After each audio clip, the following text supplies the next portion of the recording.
What is up, guys? Mike Merlinski here with the Metal Webzine. Welcome to episode 2 of Local Band Reactions. I am still taking name suggestions for this series. I'm just sticking with local band reactions for now. Tonight, I am going to be checking out, for the first time, a band from Buffalo called Cabalyst. Let me take the insert out because there's a glare. Cabalist, and the album is called Coincidence of Fate. I picked this out of the local music bin at Music Matters today. The reason I chose it for this reaction video and as a purchase today at the store is because about 20 years ago, I was in a local band called Catalyst, and we were like new metal rock, something like that. And back then, people just thought we were Cabalyst. A lot of people got us confused. And this was back in 2001. And I ended up leaving the band, I think, in 2002. So when I saw the album in the local music bin at Music Matters today, it was my first time seeing the name or hearing the name in almost 20 years. And it just brought everything back from the Catalyst days and how people just thought we were fucking Cabalyst. So I've never heard them. I don't know a thing about them. A few people told me. I tried to do some research. I couldn't find anything online. I couldn't find the album on YouTube or anything like that. I wasn't going to listen to it anyway because it's a fucking reaction video. But a couple people who were heavily involved in the scene that I know back in the 90s, David Jetnat, who played bass in Three Below, and Brian Rosenberg, who was in the death metal band Blasphemer, and Bill Page from Lockjaw. Well, he's in Wrong the Oppressor now. But those three guys told me that they're kind of a new metal band, and that they didn't suck, but that they were just kind of there. And I don't know what to make of that. So we're going to listen to them for the first time right now. Apparently, all right. So that's the only feedback I have so far. They're kind of a new metal band. They don't suck, but they're just kind of there and just kind of meh. So let's see if this is the new metal band that these guys say it is. So the band is Cabalist. The album is Coincidence of Fate. Apparently, this came out in the 90s, late 90s, out of Buffalo. The song is called "There Are No Victims." And it was recorded at Outer Limits, and I think that studio was on Walden Avenue in Cheektowaga, which is right around the corner from where I grew up. I'm pretty sure that's where Outer Limits studio was, but that was way back when, probably 20 plus years ago. So, here we go. Let's get to it.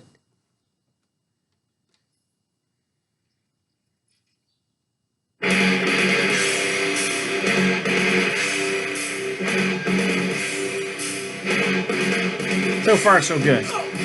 Oh, what was that? Okay, it's definitely new metal.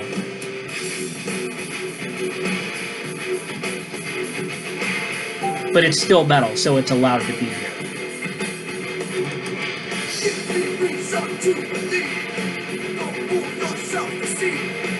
It's like hardcore vocals.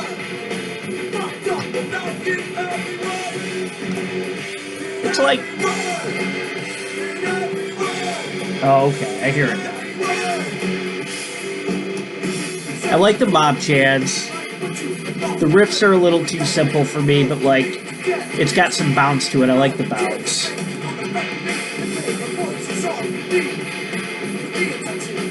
When he does this hardcore style yell thing in the verse, it's kind of like Comeback Kids. I like that.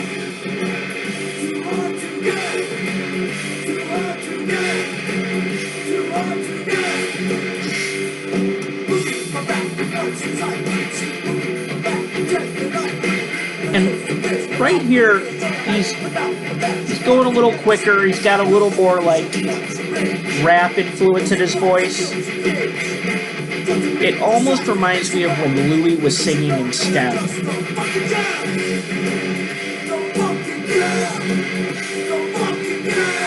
I would have loved this band like 20 years ago.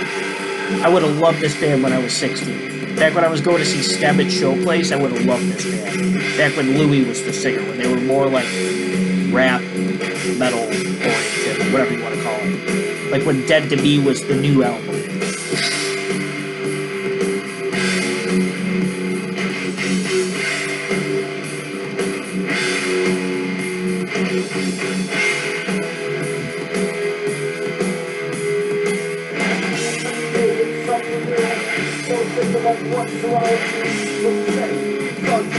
Oh yeah, it's all coming out now.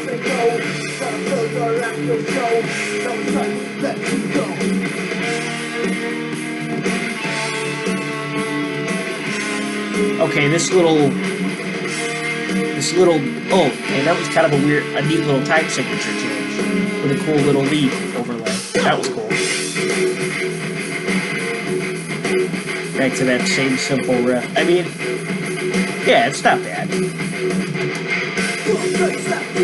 And it's like, I think it's more hardcore than it is nu metal, or like more hardcore like punk influence, but like, but that's good, because it's not, you know, it's not just nu metal. It's not just that one predictable thing the whole time. Die alone, die alone. That's cool.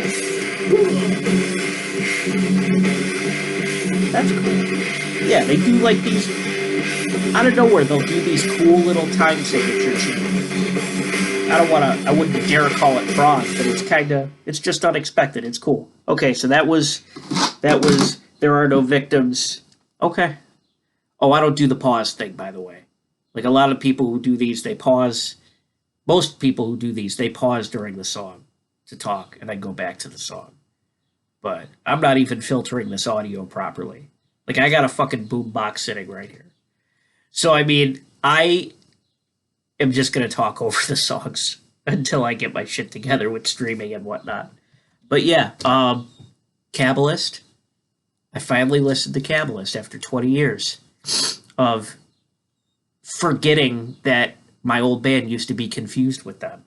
I like the hardcore punk elements a lot more than the nu metal elements. I like the mob chanting, and I like the bounciness of the riffs, but I think I have to agree with Brian, Bill, and Dave when they say that it's not bad. It's just there, and I think